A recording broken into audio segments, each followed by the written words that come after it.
Guys, welcome back to another episode of the Mets Central podcast. And today we got a lot to discuss as the New York Mets have brought back Sean Manaea on a 3-year contract, as well as some rumors lately going around that they're still shopping in the outfield market. We're going to talk about Pete Alonso's market and the first base market in general, which has been a little bit weird. Obviously, there was a little bit more movement last week with the first base market is cooled off a little bit since, but we're going to talk about all of it. Before we jump into everything, please be sure to leave a like on the live stream on your way in. Subscribe if you guys are new to the channel, especially if you're Met fans, and turn on your notifications so you know when we upload or go live on Met Central. We're trying to make this show weekly, so every Sunday we're going to at least attempt to go live for an episode. It will probably be around this time, around 12, 1 o'clock, maybe earlier, maybe a little bit later. We're going to try either way to get it done for you guys every single Sunday. So, yeah, how are we feeling right now, Mets offseason wise? Because we don't need to talk about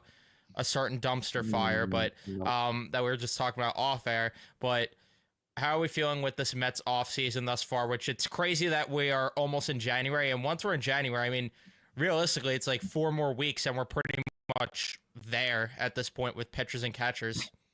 Yeah, pitchers and catchers are almost here. I mean, I think it's what 44 more days till pitchers and catchers, and considering what we have to watch on the ice at MSG every night, I can't wait to see videos of Frankie Montas and Clay Holmes throwing bullpens and Luis Torrens getting in the batting cages and hitting a couple balls into the outfield. Like, I can't wait for that because let's not talk about the other team that we root for, but yeah, I mean the offseason right now, it's starting to shape up. It's starting to shape up. Obviously, we had that the last live stream we had where we talked about Manaea signing at 2 a.m.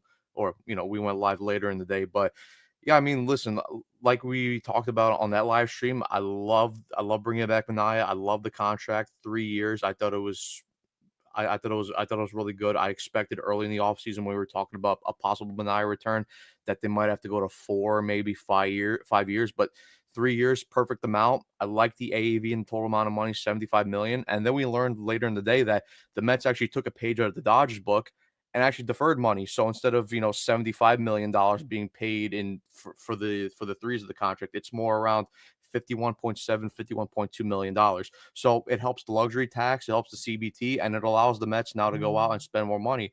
Obviously, as we're going to talk about later in the podcast, they offered a contract to Teoscar Hernandez. He unfortunately declined, went back to the Dodgers. Now they're looking at other guys, possibly like Winker, Santander, also, Pete. There's still the Bregman rumors floating around. Maybe they add another starting pitcher. I mean, listen, the offseason's starting to shape up, but so far, Soto, Manaea, Montas, Holmes, couple other depth guys. I'm liking the offseason so far. There's a clear direction, and I'm liking what Stearns is doing so far. Yeah, which we'll start with the Manaea stuff and just pitching in general, just because of the fact that there's not really too much more to dissect from that one, just because we already did get into a bulk of the conversation last episode. And I don't remember if they announced the deferrals when we went live, exactly what the deferrals No, they were or didn't. not.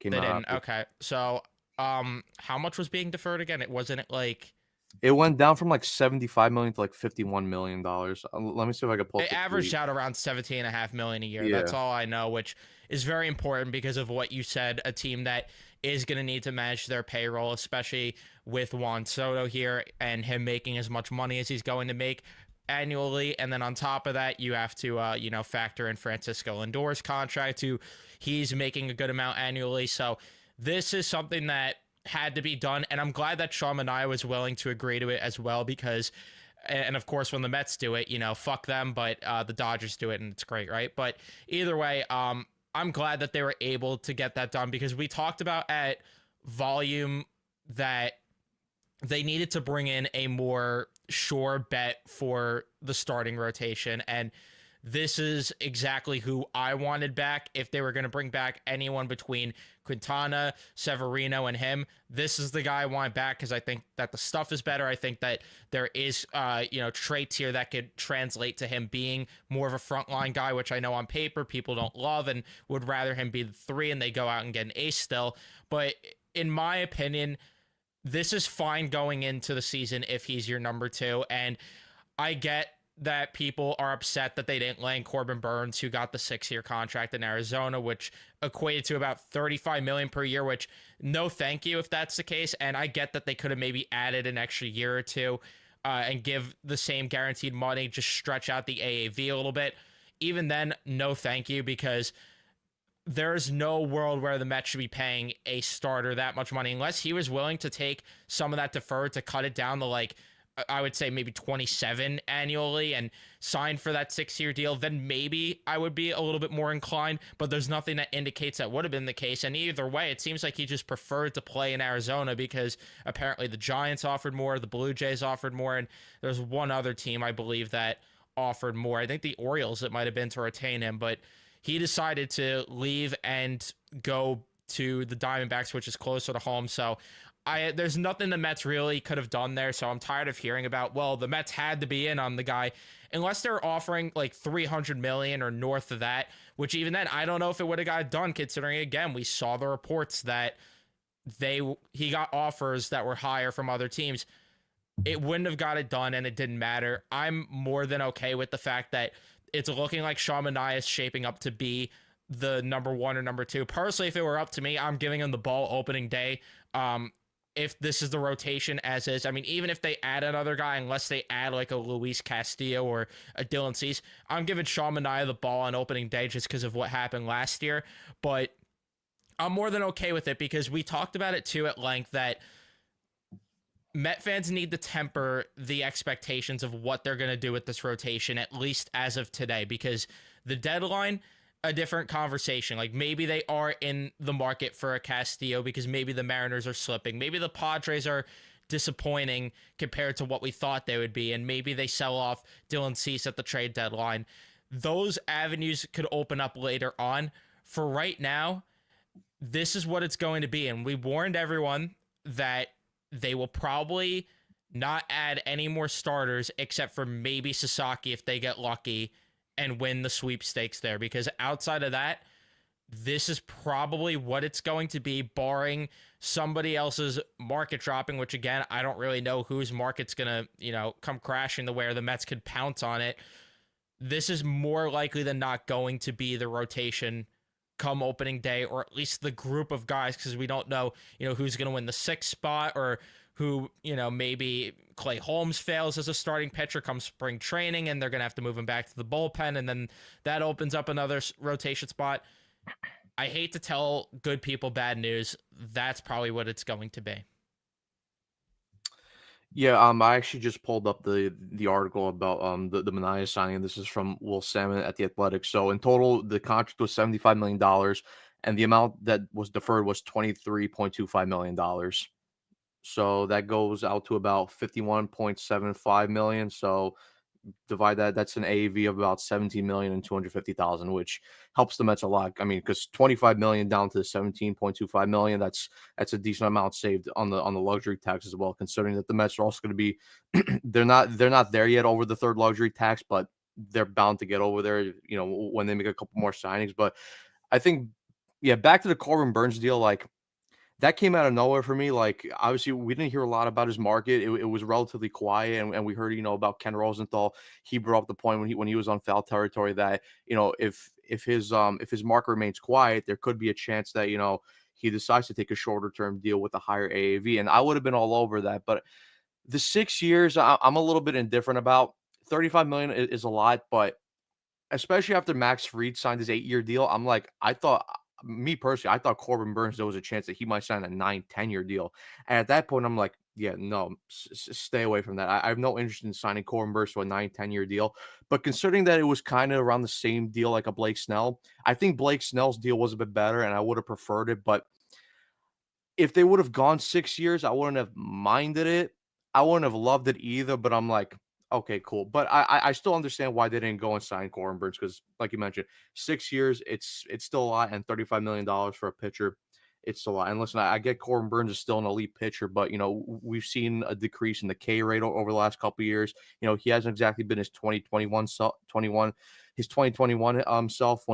the signing with the Brewers. But I mean, listen, it is what it is at the end of the day. Stearns obviously has a plan for this rotation. He's not going to go out and sign, these quote unquote aces to these mega deals. It's going to be like what we see, like what the Brewers have done over the past couple years, where it's about drafting these guys and developing them. And then if they work out within the organization, then you extend them long term, which is what they're hoping to do with a guy like Brandon Sproat. Yeah, that's the thing too that fans aren't going to want to hear it, but Sproat's probably like they probably have confidence that Sproat's closer than any of us maybe think because, like I said, barring maybe like a Nick Pivetta having his market crash, Jack Flaherty, which I'm not a fan of at all, but there is the world where if he's going to sign on a 1-year deal, maybe the Mets grab him just because it's innings and just because, why not with it at that point. But outside of that, there's really not a whole lot else out there at this point, and this is just what you said. Like you said, this is what it's going to be with David Stearns, where they're not going to go crazy on the pitching market. And I know it's going to upset fans, but unless there's another guy like Yamamoto who, is 25, 26 years old hitting the market where they know that they're going to get a lot of years out of him, they are more likely than not going to invest in the pitching market that heavily. And even then, you could say that maybe they won't do it considering Yamamoto's been good, but I would say he's not living up to the money that he's making, at least thus far. Obviously, there's more time for that to change, but at least early on, it's not looking like it. But yeah, they are going to build the rotation with in-house options. They're going to try to buy low and build from there because they don't want to spend the money. And I just can't blame them, especially when you look at what guys got. Fried getting 8 years is just still absurd to me, considering he has injury questions. And quite honestly, he could be on the brink of needing Tommy John surgery even. And he's also over 30 years old. So the Mets, I don't blame them for not looking there. Blake Snell, I like the idea of Blake Snell, but it's not a guarantee that he wanted to be here. Maybe he preferred to be out west, and I could see it considering he took deferrals, which he would have had to take deferrals here as well because there's no way the Mets should be paying him north of $30 million a year on that contract. But if they were able to get him, then I would have liked them to be more in that market, especially again with deferrals. But outside of that, the pitching market's just not that friendly, where I would rather see them go out and trade for an ace starting pitcher. And we talked about this at nauseum too, that I think people are very weary of Kodai Senga just because of what we saw from him in the playoffs last year. But go back to the 2023 season, and he has the ace stuff. He has it. It's just really going to be a matter of, is he going to stay healthy? And again, that's really the biggest question mark because he is a guy that was injury prone in Japan, and we finally saw this year, those injury questions that we have from him coming over from Japan. If it was going to be a problem in the MLB, it was last year. And if he could stay healthy, then they have their ace. If not, then that's where, the questions start to arise.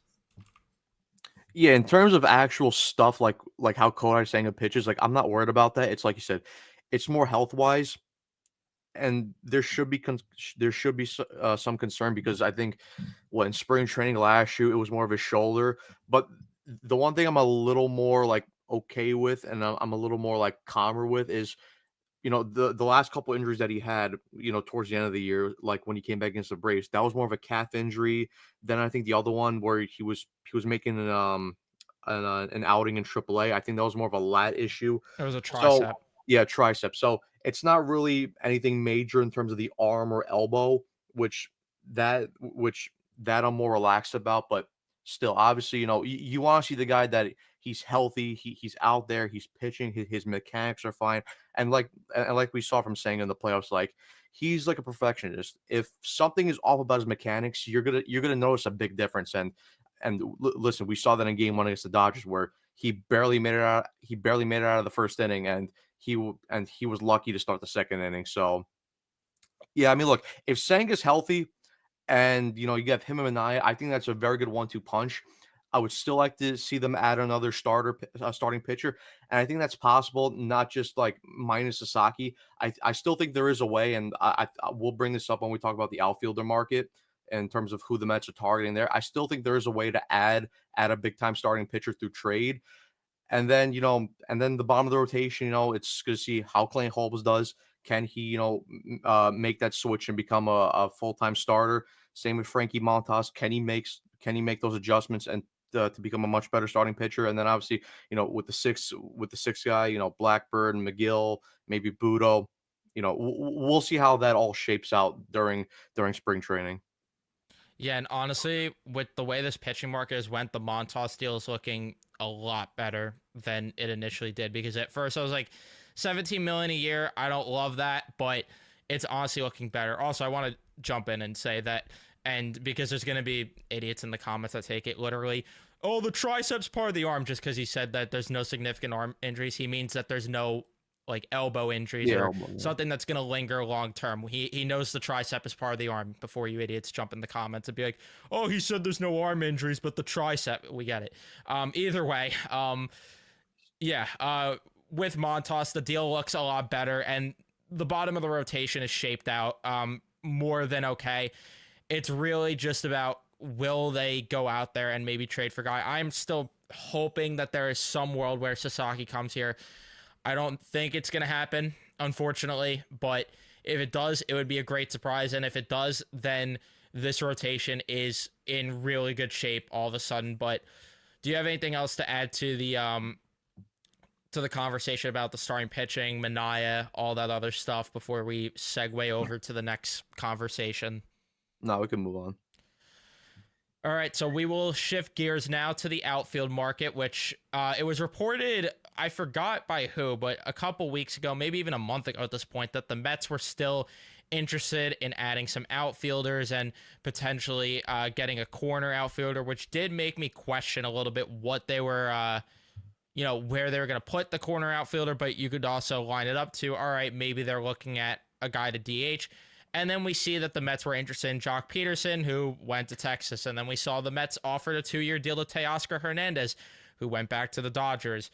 So they miss out on two guys that I would have loved, because holy crap, if they had either one of those bats, this offense would have been unbelievably, it would have been deeper than they already are. And I would really love the shape that they're in. Unfortunately, they failed to land either of them, but there is a world where they could land a guy like Santander. Jesse Winker's also a fallback option. This tells me a few things. One, this tells me that they have ideas to pivot away from Pete Alonso. Yes. Number two, this tells me Starling Marte could kick rocks. And number three, I brought this up in our group chat with Santander. I wonder if they are going to give Santander maybe even a multi-year deal, which I saw the article earlier that maybe Santander might get a shorter term deal.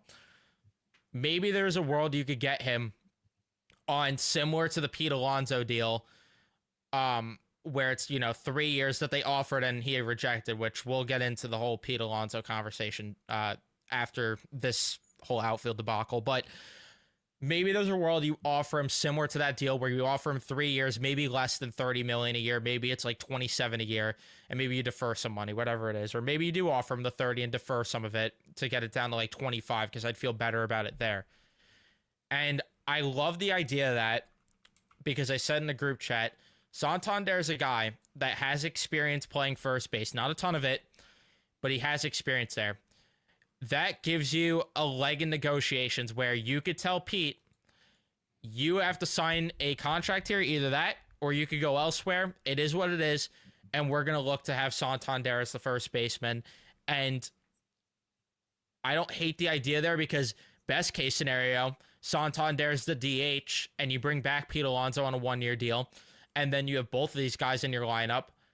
Worst case scenario, Santander is the first baseman, and then you bring back like a Jesse Winker to be the DH, who they are still interested in, and then maybe you add another bat on top of that with Jesse Winker to platoon with him a little bit better. Maybe that's an avenue they could go down. I don't know if that's their thought. I don't know if it's a good idea, but it is an option that they could do, because outside of that, if you're looking at first base options, Yandy Diaz, Nolan Arenado, and no thank you to either one. That's all I could say there. And I get that there are concerns with Santander. I have concerns myself, considering you look at a lot of the chase stuff he is, and considering what this lineup had in terms of their issues with guys chasing too much, it does scare me. I'm not going to sit here and pretend it doesn't. But you're talking about a guy that could hit north of 30 home runs annually, maybe chip in a couple 40 home run seasons, higher OPS than Pete Alonso over the past few years, does not get on base at a high clip, but I don't hate the idea personally. Your thoughts? Yeah, I mean, look, I think the news initially sucked when we found out that they were interested in both Jock Peterson and Teoscar Hernandez, and ultimately they decided to go elsewhere, with Jock Peterson signing a deal with the Texas Rangers and Teoscar going back to the Dodgers on a 3-year deal. I think the thing with Jock Peterson is I don't think he wants to be on the East Coast, and I know Carson, friend of the show, has mentioned that before. It just seems like he's a West Coast guy. He wants to be out there, which is, you know what, cool. It's fine. Go enjoy the West Coast.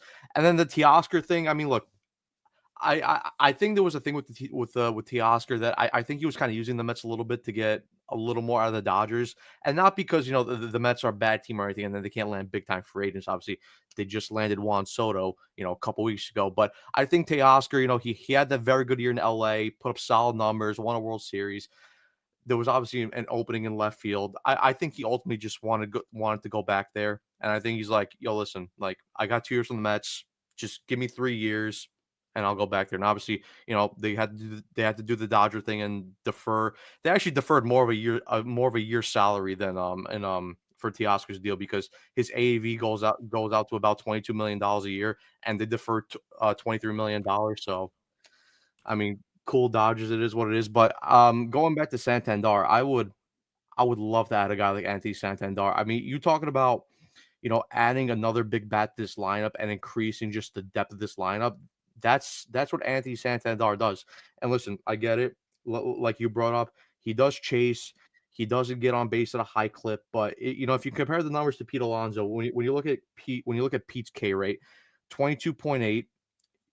Santander 19.4. The only difference is Pete does he does draw a bit more walks, 8.7% for Santander and 10.1% for Pete. But I think when you look at the numbers overall, I mean, Santander does put up pretty good numbers and pretty, you know, respectable numbers towards Pete Alonso. I mean, obviously, maybe Pete does have the better raw power, but in terms of overall hitting, I do like Santander, and I think he could come here and just add a lot more depth. Because I mean, if you look at the numbers, right, and I get it, like, people who like batting average are not gonna like this, but a 235 batting average, a 308 on base percentage, 506 slugging, and 814 OPS, with a WRC plus of 129.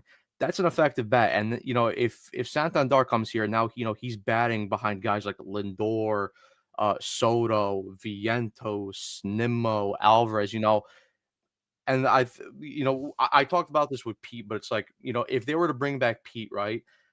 I think you place him lower in the lineup. There's a lot less pressure on him, and I think you're going to see an ability for him to just be a lot more looser and hit better for, you know, for average, for power. I think same goes for Anthony Santander. I think for the last couple of years, obviously not the last 1 or 2 years, because you know you had guys like, you know, Gunnar Henderson come up there, and Adley Rushman, so he could have taken a little step back, but you know, same applies to Anthony Santander. You put him a little bit lower in the lineup, you know, and you let guys in front of him like Lindor, Vientos, Soto hit. You know, now there's a lot less pressure on Santander. You allow him to see a lot more see him a lot more quality pitches, which then could ultimately equate to, you know, better results in terms of, you know, on base percentage, home runs, OPS. So I think if they could bring in Anthony Santander on a short term deal, high AAV, I would love that. Also, like you mentioned, could play first base, you know, depending on what happens with Pete Alonso. Also, listen, he's not the greatest outfielder, but if you had to plug in Anthony Santander in the outfield, it is possible. Yeah, I do agree, especially with the point that you made about how he would have less pressure here, considering the fact that he would not be, because outside of Gunnar Henderson, honestly, he was the guy, especially because no one else in that lineup really was providing too much power, at least I was playing on a regular basis. But I also, again, I'm going to keep shouting it. I'm going to keep shouting it because I'm trying to manifest it. It opens up an avenue to where if he's playing first base for a year, you could get Vlad next year. I'm going to continue to shout until it happens.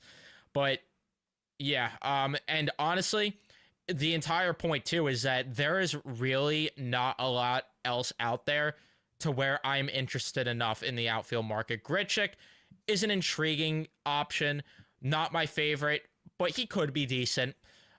Winker, I do like him, but like the guys that we're talking about here are not to the level of Santander, and I would rather it be a scenario where Santander is playing first base next year, and then your DH platoon, if you wanted to go with the Grichuk Winker thing as like a platoon DH, I could get behind that entirely. Like that's something I'm intrigued by, but then you have to move Marte, and then I would argue that you maybe have to move a guy like Tyrone Taylor even, because where is he falling into the equation? I get the defense is important, but you're going to carry that many outfielders potentially.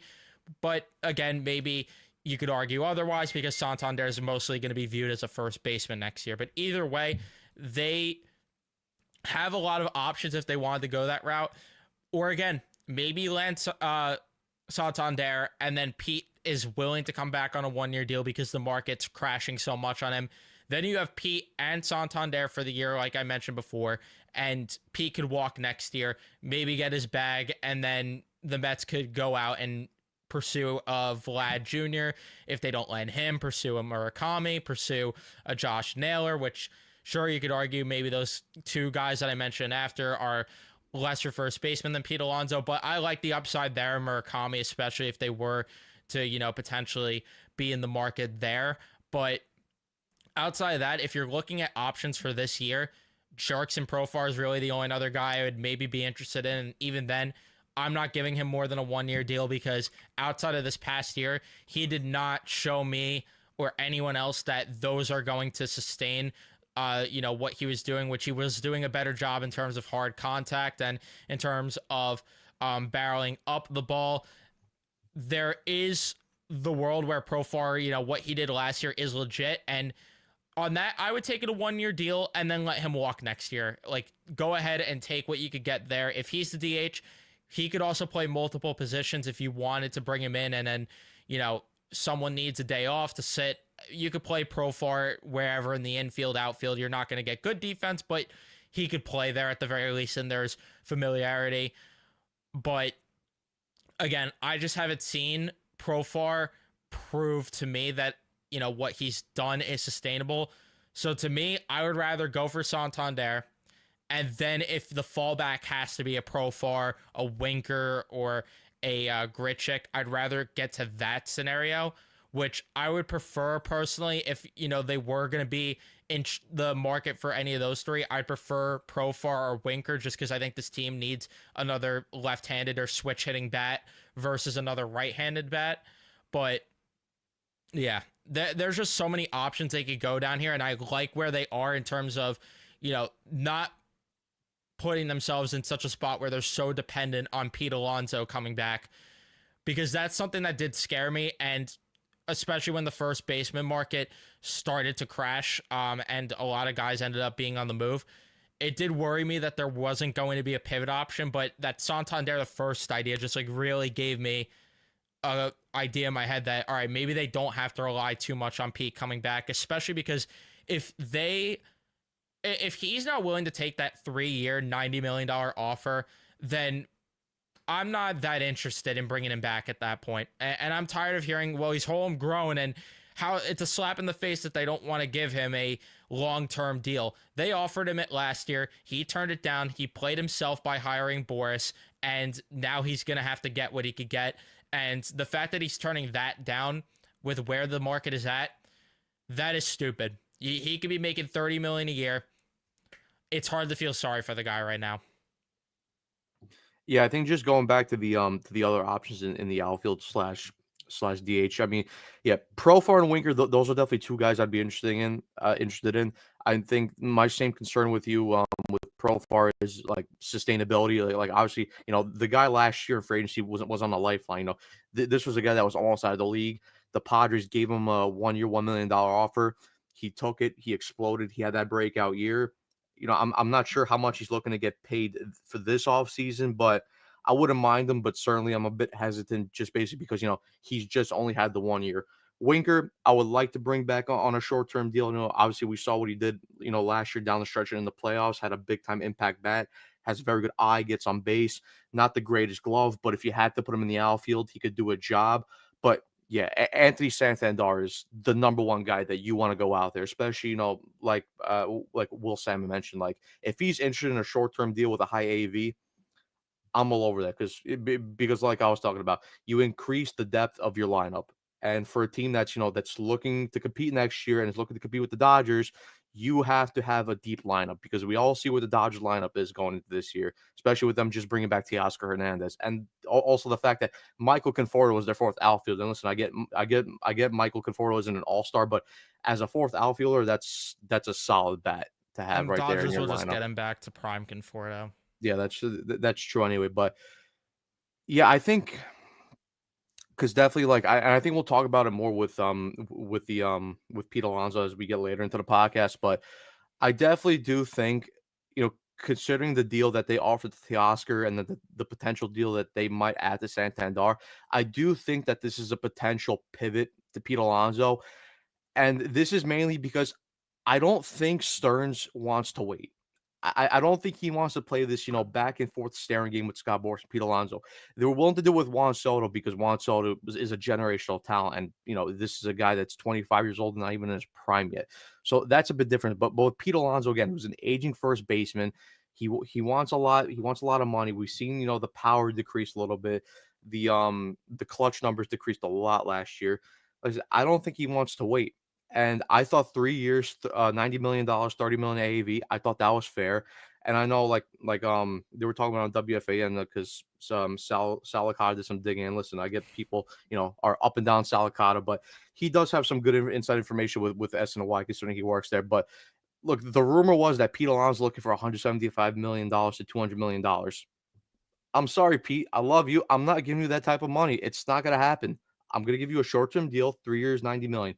If you don't want that, oh well. And listen, this could be a situation where we seen last year with Scott Boras and his other guys, like with like what they did with Montgomery, what they did with Blake Snell last year, or like with Bryce Harper in the past.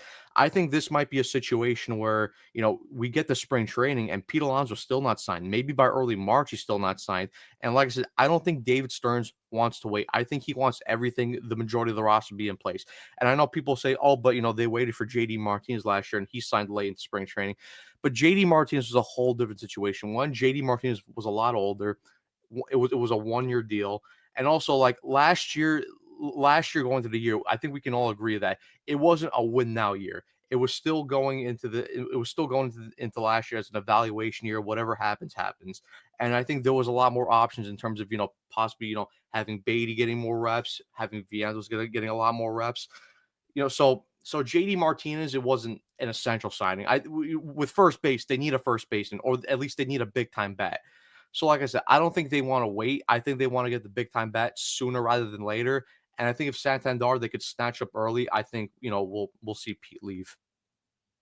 I'm tired of this whole thing with Pete Alonso, of him like insisting this $200 million contract that he thinks is out there and just is going to happen. Because if another team wants to get him, then go ahead and pay him that money, because I'm tired of hearing that he wants it, because it would probably be over 7 years. And if there's no deferred money, that would make him the second highest paid first baseman in the sport. Sorry, you're not worth more than Freddie Freeman. You're not worth more, or at least as much more than Matt Olson as you think. You're not worth that much more than Christian Walker even. You're just not worth that type of money. And again, like we talk about all the time, declining power hitting first basemen do not get paid the type of money that Pete Alonso and Scott Boras are making up in this fantasy world that they live in for some reason, because every single year the numbers decrease with the guy, and he thinks that he has a right to go out there and demand that type of money, especially after turning down the type of contract he was offered last offseason. Are you out of your mind? And you still would be the highest paid first baseman AAV wise if you took a 3-year, $90 million contract. There is no way he could sit here and say that that he's worth more than that. There's just no way. The numbers decrease every single season. The home run totals, the OPS, the slugging percentage, the on base percentage keeps dropping, which I know it was higher this past year versus 2023, but it's still a significant drop from 2022, which was a 352 on base percentage. He dropped to a 329 this year. The batting average, which I'm not a batting average guy, but either way, it drops. And like you mentioned, especially the clutch numbers too. He doesn't play a good first base. It's not like you're paying the guy to, be some elite first baseman and be some great Gold Glover at the position, which even then I don't value first base defense that well, but at least you could be like, you know what? All right, well, you're paying the guy because he plays good defense too. He doesn't play good defense. And the numbers show that he is going to regress. And this contract is going to age poorly if you give him more than 3 to 4 years. And even then, I worry about it if it's a short-term deal. 3 years even scares the shit out of me, because who knows what you're going to get from him on the third year. And now you're stuck with a $30 million contract as an albatross of a deal when you have a guy like Starling Marte already.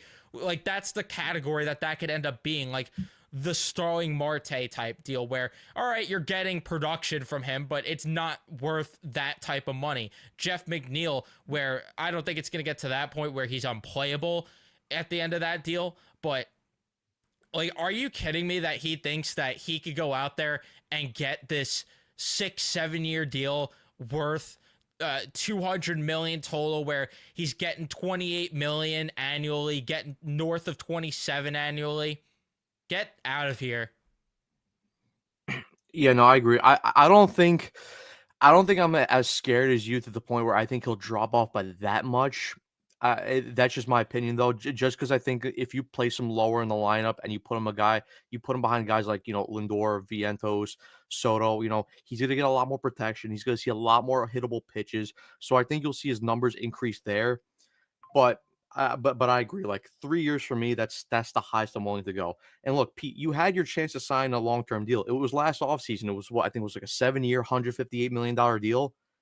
That was your chance to go get that bag.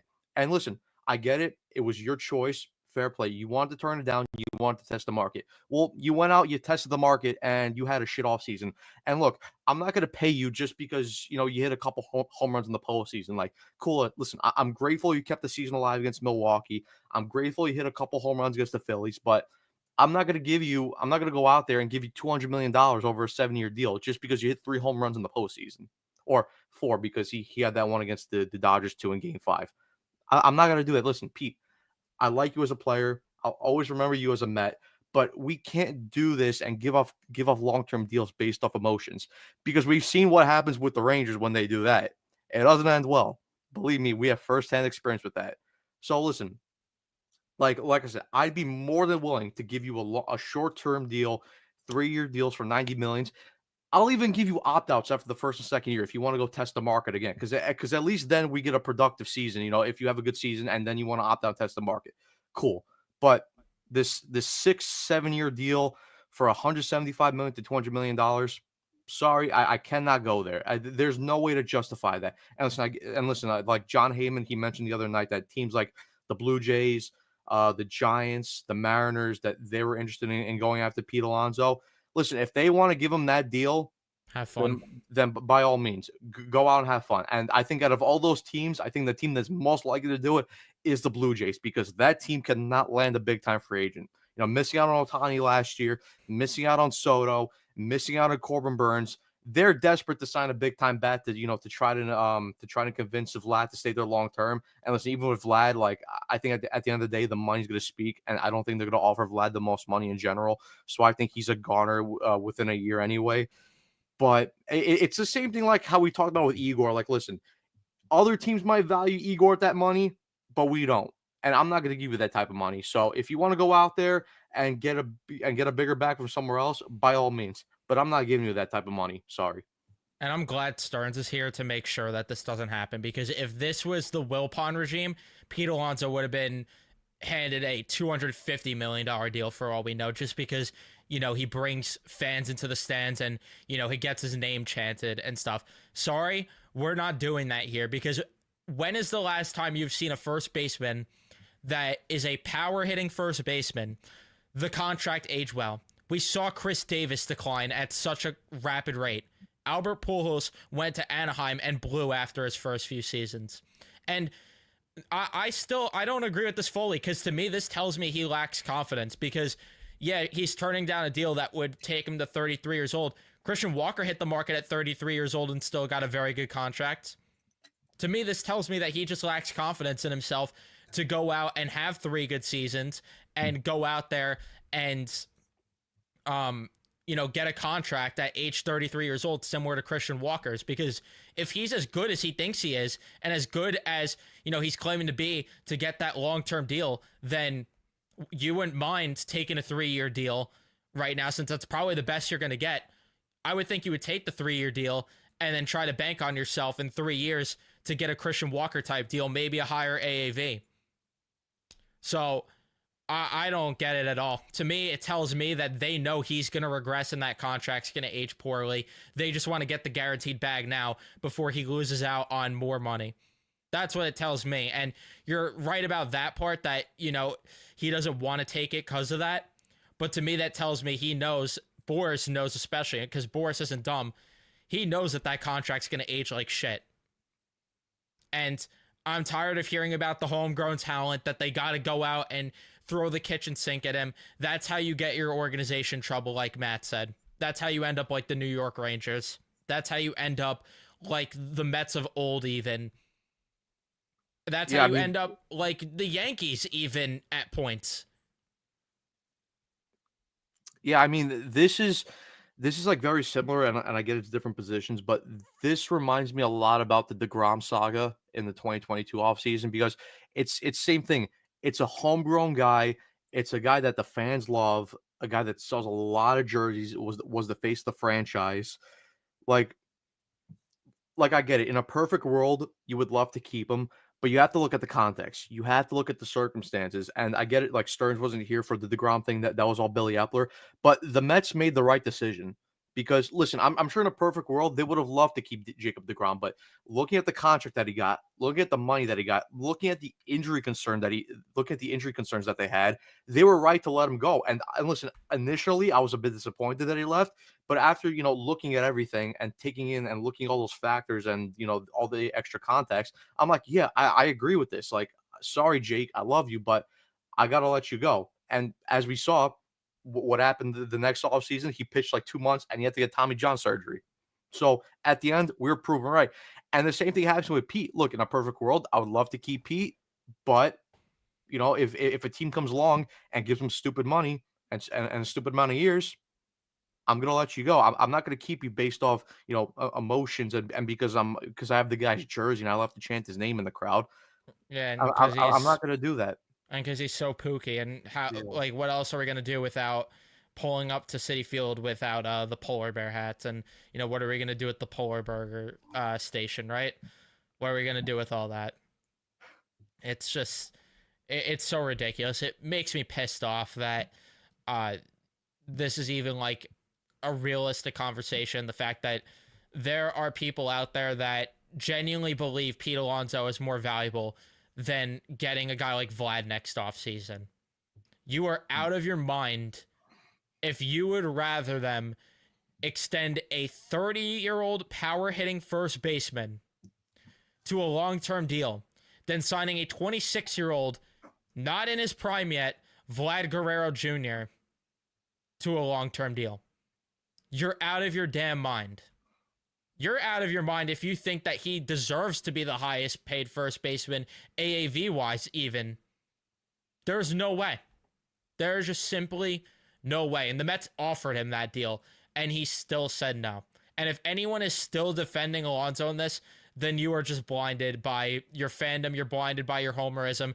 And I don't know what to tell you, because the Mets did, if that report's true that they offered him that contract, they did everything they could. And at this point, I'd walk away. And if he comes back to you and gets desperate for a deal, then sure, go ahead and you find a way to get it done and you make it happen. But at this point, I'm looking in another direction, and I'm over this game that Pete Alonso and Boris are playing because it's just completely ridiculous and it's unreasonable, the contract that he's asking for. And I would look at Santander realistically. I would look at even the trade market for a first baseman realistically. And again, I'm not the biggest fan of Yandy, but I wouldn't hate if they looked in that direction if it's a scenario where, because Yandy has 1 year left on that deal, right? It's a 2 year, but it's a team option after this year. Okay, so I don't hate the idea even of that, where you bring in Yandy for a year to play first base, Santander's the DH, and you go from there. Because I'm tired of this bullshit with Pete Alonso. And he could get desperate and come back, or he could go sign elsewhere if he really thinks that he could get this type of money. Because there's just no way the Mets should do it. It's just a dumb investment, and it's not one. It's just not an investment the Mets should make. It just isn't at all. And I know that we've had the debate about Bregman as well with him. I would prefer Pete Alonso staying. To me, though, if Santander is an option to play first base, or you find someone on the trade market and you still bring in Santander, I'm going in that direction. Or this would not be a bad idea either. You go ahead and get Santander and Josh Bell. That idea I like too. If that's the case, then Pete Alonso could go, because I have no interest in this bullshit anymore. Yeah, I'm the same. Like, and Carson's brought this up many times on his podcast, but I have the same kind of thinking where, like, I'm indifferent. Listen, if he comes back, cool.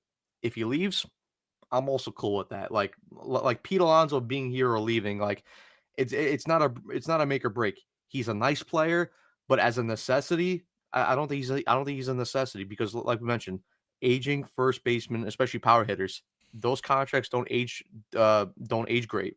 And listen, I'm not too worried. Like, if they give him a 3-year deal, that he's gonna just fall off a cliff like Chris Davis, and he'll be unplayable. I don't think that's gonna happen, but I think, like we mentioned, 3 years, that's the max I'm willing to go to. If a team's willing to offer him 6, 7 years with that type of money, it's a hard pass for me, because I mean, like we mentioned before, like same thing like with the Dodgers, right? Like, the Dodgers don't go out there and they don't overpay for B tier level free I was agents. just about to bring They that up, don't. yeah. I mean, look, the Dodgers went out there and they let go Trey Turner, and Trey Turner's a better player than Pete Alonso, and they still let him go to go out there and sign a guy like Otani the next offseason.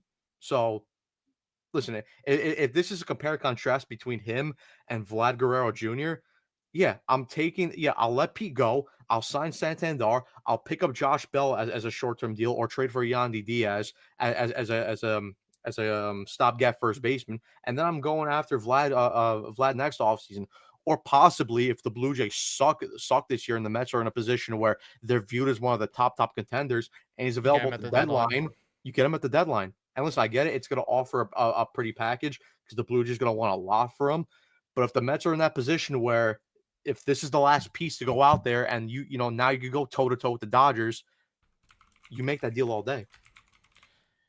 I could do you one better with the whole Trey Turner thing. I could do you one better. They let Corey Seager go, who was a homegrown talent, won World Series MVP for them. They let him walk to let Trey Turner stay and play shortstop. They let that guy go.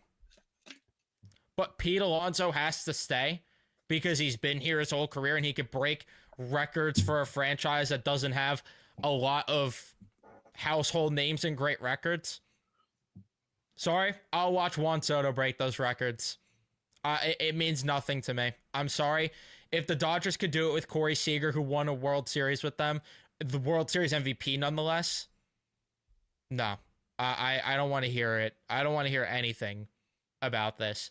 As soon as that 7-158 story dropped, I was giving him the benefit of the doubt. This losing Seaver, Gooden, Strawberry PTSD is stupid without context. Fans only see the name, not the facts. If the Braves could let go of Freddie Freeman, this also, which that one's a little bit different of a conversation, just because the Braves did give like a really good effort, but his agent fucked him over entirely because his agent just like insists on him going to the Dodgers, and there's that whole debacle that Freeman wanted to stay a Brave, but his agent just insisted otherwise.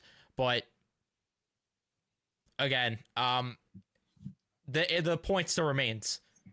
Won a World Series there. They were able to let him go. I don't understand this whole argument and this whole notion that Pete Alonso's can't be moved on from. They have to give him a long-term deal because he's been here his entire career. It's just nonsense. It is nonsense when there's other guys out there that could play first base, that could DH, and that could do the things that he does. And again, I get you're not going to get the 40 home runs from another free agent like Santander even. He might not replicate the 40 home run season he had last year. But Pete Alonso, I think, is declining. I mean, the numbers back it up too. And if he's going to be a 30 to 40 home run guy, you could get that from Santander. And if he's willing to sign a more friendly deal, then see you later, Pete. Yeah, I mean, sorry. Yeah, I mean, listen, yeah, I mean, it's basically everything we were saying. Like, I'm not going to go out there and just based off emotion, just give him a long-term deal. Like, listen, if you're willing to take the 3-year deal with opt-outs after the first and second year, cool, welcome back. But this 6-7 year fascination with $175 to $200 million, no, not a shot I'm giving to that. Not a shot I'm giving you that type of money or that type of deal. And I think like what I was saying before, like I think this the offering Teoscar Hernandez a deal, possibly offering Anthony Santander a deal.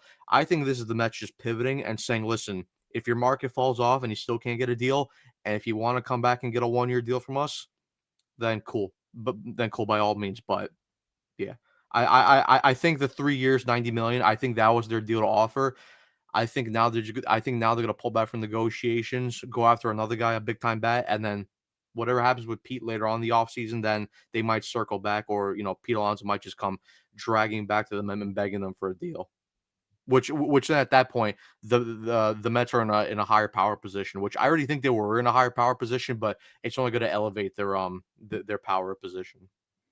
Yeah, and if it gets to a point where the Mets address their needs and he's still lingering out there and he's crawling back to you, you hold up the L to him and tell him to fuck off. And this too, yeah, like this is what we were alluding to before, that the numbers with runners in scoring position are good. The numbers in general in the clutch aren't good. And again, he is decreased. He was never going to be what he was his rookie year, but his numbers keep declining each year. I'm just so tired of hearing this conversation that they can't let him go just because he's homegrown. He screwed himself over. He shouldn't have hired Boris. He should have took the deal last year. And he tripped all over himself like he usually does at first base. So, sorry, but I just don't care. I really just do not care anymore. The WAR has decreased every year. If the Rays could trade Siri, anyone's replaceable. But in all seriousness, it's just like, again, it's just, I could keep repeating it. It's a ridiculous conversation that we're even having here. It just is. And this is just far from the truth at all. Sorry, that's just not the case at all. Because they could pivot elsewhere. They don't need to listen and, bow down and hand the needs of Pete Alonso. They don't have to give him the world like he thinks he deserves. Yeah, this is the same thing. Like, and I've been seeing it over the past couple weeks, especially over the last couple days, with like people were talking about it on Twitter, MLB Network. Like, people were going about it like how the Mets are handling this Pete Alonso situation. It's disrespectful to Pete Alonso. Like, I'm Give me sorry. a fucking break. How is it disrespectful for any way in any way? This reminds me so much of the Trouba situation where it's like the guy underperformed last year. The Mets, might not offer him a deal, and even like we were saying, 3 years, 90 million is a fair deal. Like, okay, sure, it's not the years that you want, but still, you're gonna be the highest paid first baseman in terms of AAV wise. I don't get how that's disrespectful in any way to Pete Alonso. He screwed himself over. He decided not to take the long term deal. He decided to hire Boris as his agent. Like, and then he decided to go out to test the market, and then he was the one who had the poor offseason. So how are the Mets? How are David Stearns? How are they disrespecting Pete? Pete's the one who fucked up in this situation. Like I don't get why we're claiming that that Pete's like a victim in this. He's not. He decided to take a risk.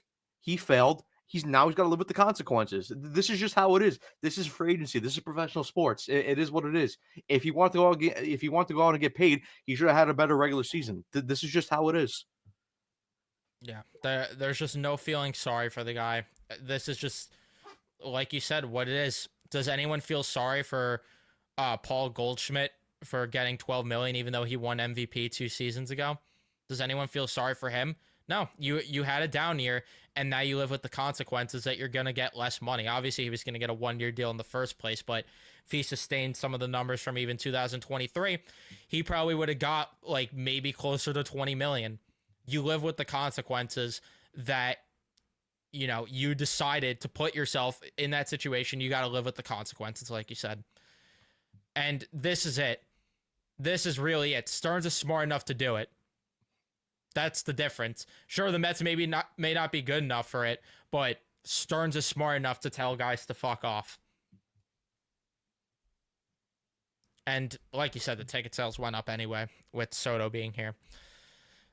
I'm just tired of this. Is just a deeper conversation in general. I'm just tired of people victimizing some of these athletes. Like, can we just stop with this bullshit? Can we stop? They're going to get their money somewhere. They're going to be fine. They're going to have a roof over their head. They're still going to play baseball or whatever sport it is. Can we just stop playing the victim card with these guys just because we're so attached to them? You can have favorites, but understand that it's a business at the end of the day.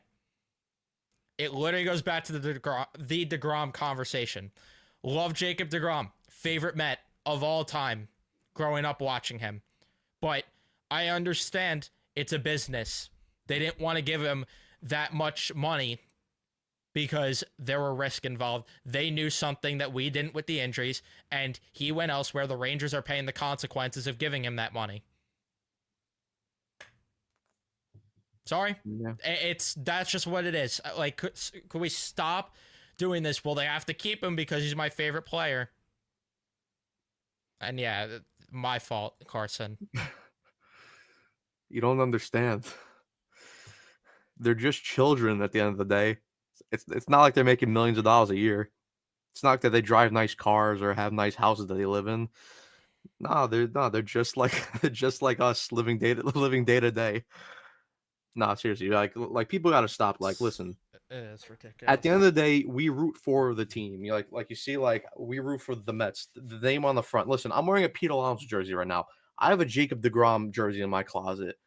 Like, yeah, cool. Like listen, if they leave, is initially he's gonna suck a little bit just because they've been here for a while, and I love to watch them. Yeah, sure. But you know what? After a couple days, not even a couple, after a couple minutes, I'll be like, oh, okay, cool. On to the next guy. Listen, my Juan Soto jersey's coming in a couple weeks, so I'll be happy rocking that jersey at City Field instead of a Pete Alonso jersey. Like, at the end of the day, this is a business, and I root for the team. And if I can make an upgrade anywhere on the team, and listen, listen, if it has to come to if it has to come to the expense of a guy like Pete Alonso or a guy like Jacob DeGrom, then listen, it is what it is. At the end of the day, we're looking to make the team better. And if we have to, cut dead weight with Pete Alonso to, go out there next year and get a guy like Vlad, then so be it. Because you know what? Vlad's a lot better of a first baseman than Pete Alonso is. And that's just how it is. We're looking to win World Series here, but we're looking to win championships here. And you know what? Going out there and winning championships and constructing a great team, you can't use emotion in it, because if you use emotion in it, you will fail time after time after time again. You have to be ruthless in this sport or in this business, in any sport. You can't think with your heart. You got to think with your head. I mean, prime example, like this is hockey, but the Tampa Bay Lightning this year let go of Steven Stamkos. They're one of arguably the best player in franchise history for them, a guy who was their captain for for like a decade and a half, and they decide to let him go and get a guy like Jake Gensler, and now they're a lot better of a team, and they just reset their window to compete. It is what it is. It is what it is. And listen, this is a guy, Steven Stamkos, who's going to get his number retired by the Tampa Bay Lightning. He captained them to win 2 Stanley Cups. So I think the Mets can let go of Pete Alonso, who a guy that has won 2 home run derbies for them. Like I think there's a big difference there between the two. Yeah. It's just, again, I'm just tired of I'm tired of that with athletes these days. Like, I'm sorry, but it's just ridiculous. It really just is. But we're gonna wrap it up here because I'm gonna go watch football now. To ease my pains from yesterday's hockey debacle. But thank you guys so much for tuning in and watching. Do not forget to leave a like on your way out. If you haven't already, don't forget to subscribe. Turn on your notifications so you know when we upload or go live on the channel. And we'll see you guys in the next one.